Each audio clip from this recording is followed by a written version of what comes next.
CM Revanth Reddy Telangana రాష్ట్రంలో విద్యా ప్రమాణాలు పెంచడం కొరకు బడ్జెట్ లో విద్యా రంగానికి అత్యధికంగా నిధులు కేటాయిస్తున్నారు అనే టీపీసీసీ అధికార ప్రతినిధి డాక్టర్ కౌశిక్ యాదవ్ పేర్కొన్నారు. కేసీఆర్ ముఖ్యమంత్రిగా ఉండి ఏం చేశాడో, రేవంత్ రెడ్డి ముఖ్యమంత్రిగా ఉండి ఏం చేశాడో చర్చ చేయడానికి మేము సిద్ధంగా ఉన్నాం. మిస్టర్ హరీష్ రావు, కేటీఆర్ సిద్ధంగా ఉన్నారా అంటూ సూటిగా ప్రశ్నించారు. తెలంగాణ రాష్ట్రంలో కాంగ్రెస్ ప్రభుత్వం అధికారంలోకి వచ్చిన తర్వాత ఎడ్యుకేషన్ రంగానికి సంబంధించి కేసీఆర్ ప్రభుత్వంలో 7.6% విద్యారంగం మీద ఖర్చు పెడితే కాంగ్రెస్ ప్రభుత్వం రేవంత్ రెడ్డి గారి నాయకత్వంలో 15% విద్యారంగం మీద రాష్ట్ర ప్రభుత్వం ఖర్చు పెడతా ఉంది.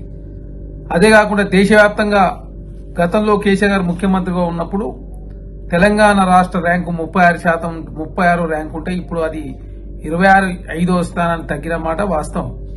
అంటే ర్యాంకును మెరుగుపరుచుకుంటూ తెలంగాణ రాష్ట్రంలో విద్యారంగం మీద అత్యధికంగా అదేవిధంగా బడ్జెట్ లో నిధులు కేటాయిస్తూ తెలంగాణ రాష్ట్రంలో రేవంత్ రెడ్డి గారి సర్కారు ముందుకు పోతా ఉంది.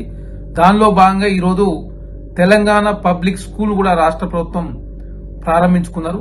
అదే కాకుండా స్కూళ్లు దగ్గర నుంచి పిల్లల్ని ఇంటి దగ్గరకు దింపే విధంగా అదేవిధంగా ప్రత్యేకమైనటువంటి బస్సు సదుపాయాలు, అదేవిధంగా బ్రేక్ఫాస్ట్ కావచ్చు, లంచ్ కూడా ప్రత్యేకంగా ఏర్పాటు చేసుకుని తెలంగాణ రాష్ట్రంలో విద్యా ప్రమాణాలు పెంచే ప్రయత్నంలో తెలంగాణ ముఖ్యమంత్రి రేవంత్ రెడ్డి గారు ఒక గొప్ప నిర్ణయం తీసుకుని తనే విద్యాశాఖ మంత్రిగా వ్యవహరిస్తూ తెలంగాణ రాష్ట్రంలో రేవంత్ రెడ్డి గారు ముఖ్యమంత్రి అయిన తర్వాత ఐటీఐ ప్లేస్ లో అడ్వాన్స్ ట్రైనింగ్ ఇన్స్టిట్యూషన్స్, అదేవిధంగా స్కిల్ యూనివర్సిటీ, స్పోర్ట్స్ యూనివర్సిటీ, అదే కాకుండా వీరనారి సాకలైలం university, Manmohan Singh earth science university, అదే కాకుండా ఎడ్యుకేషన్ కమిషన్ కూడా రాష్ట్ర ప్రభుత్వం ఏర్పాటు చేసుకున్నారు.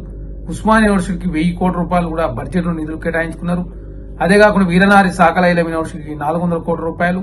అదే కాకుండా తెలంగాణ రాష్ట్రంలో ప్రభుత్వ రంగంతో పాటు ప్రైవేట్ రంగంలో ఉద్యోగాలు కల్పించే ప్రయత్నంలో భాగంగా కాంగ్రెస్ ప్రభుత్వం తెలంగాణ రాష్ట్రంలో రేవంత్ రెడ్డి గారి నాయకత్వం ముందుకు తీసుకుపోతూ దేశంలో ఎడ్యుకేషన్ రంగం అగ్రగామి ఉంచే ప్రయత్నం జరుగుతూ ఉంది. కేసీఆర్ గారు ఏనాడు కూడా రివ్యూలు నిర్వహించిన సందర్భమే చూడలేదు. రేవంత్ రెడ్డి గారు ముఖ్యమంత్రి అయిన తర్వాత ప్రతి నెల ఎడ్యుకేషన్ రంగానికి సంబంధించి రివ్యూలు నిర్వహిస్తూ తెలంగాణ రాష్ట్రంలో అన్ని యూనివర్సిటీలకు వీసీలు ఉండే విధంగా, అదే కాకుండా యంగ్ ఇండియా ఇంటిగ్రేటెడ్ స్కూల్ ఏర్పాటు చేసే ప్రయత్నం, అదే కాకుండా పోలీసు వాళ్ళ పిల్లల కోసం మంచిర్యాలలో ఆల్రెడీ స్కూల్ కూడా ఏర్పాటు చేయడం జరిగింది. అదే కాకుండా ప్రతి నియోజకవర్గంలో యంగ్ ఇండియా ఇంటిగ్రేటెడ్ స్కూల్ ఉండే విధంగా దాదాపు 105 నియోజకవర్గాల్లో ఆల్రెడీ పనులు జరుగుతూ ఉన్నాయి. కేసీఆర్ ప్రభుత్వంలో ఎస్సీ, ఎస్టీ, బీసీ, మైనార్టీలు, అదేవిధంగా ఓసీలకు సపరేట్ గా స్కూళ్లు పెట్టించి కులాల మధ్య చిచ్చురేపే ప్రయత్నం చేస్తే ఇంటిగ్రేటెడ్ క్యాంపస్ ఏర్పాటు చేసే ప్రయత్నంలో కాంగ్రెస్ ప్రభుత్వం ముందుకు పోతూ విద్యా ప్రమాణాలు పరిరక్షించే ప్రయత్నంలో తెలంగాణ రాష్ట్రంలో కాంగ్రెస్ ప్రభుత్వం రేవంత్ రెడ్డి గారి నాయకత్వంలో ముందుకు పోతా ఉంటే చూసి ఓరలేక హరీష్ రావు గారు కావచ్చు, కేటీఆర్ గారు కావచ్చు, నోటికి ఏదొస్తే అది మాట్లాడే ప్రయత్నం, తెలంగాణ రాష్ట్రంలో మంచిని మంచిగా, చెడును చెడుగా చూసే ప్రయత్నంలో ప్రతిపక్షాలు ముందుకు పోకుండా ప్రతిదాన్ని రాజకీయం చేసే ప్రయత్నంలో వారు ముందుకు పోతా ఉన్నారు.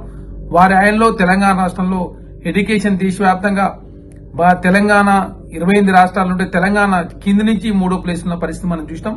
ఈ రోజు అది విద్యా ప్రమాణాలు పెంపొందించే ప్రయత్నంలో కాంగ్రెస్ ప్రభుత్వం సాహసోపేత నిర్ణయం తీసుకుని ముందుకు పోతా ఉంది. కాబట్టి తెలంగాణ రాష్ట్రంలో మంచి జరుగుతూ ఉంటే చూసి ఓరలేక బీఎస్ పార్టీ కేటీఆర్ గారు, హరీష్ రావు గారు నోటికొచ్చిన మాటలు మాట్లాడే ప్రయత్నం చేస్తా ఉన్నారు. కాబట్టి తెలంగాణ సమాజంతో గమనించాలి. తెలంగాణ ముఖ్యమంత్రి రేవంత్ రెడ్డి గారు ఎడ్యుకేషన్ శాఖ మంత్రిగా వ్యవహరిస్తూ తెలంగాణ రాష్ట్రంలో విద్యా ప్రమాణాలు పెంపొందించే ప్రయత్నంలో భాగంగా ప్రైవేట్ రంగంలో ఉద్యోగాలు కల్పించే ప్రయత్నం, ప్రభుత్వ రంగంలో ఉద్యోగాలు ఇచ్చే ప్రయత్నంలో తెలంగాణ రాష్ట్రంలో కాంగ్రెస్ ప్రభుత్వం ముందుకు పోతా ఉంది.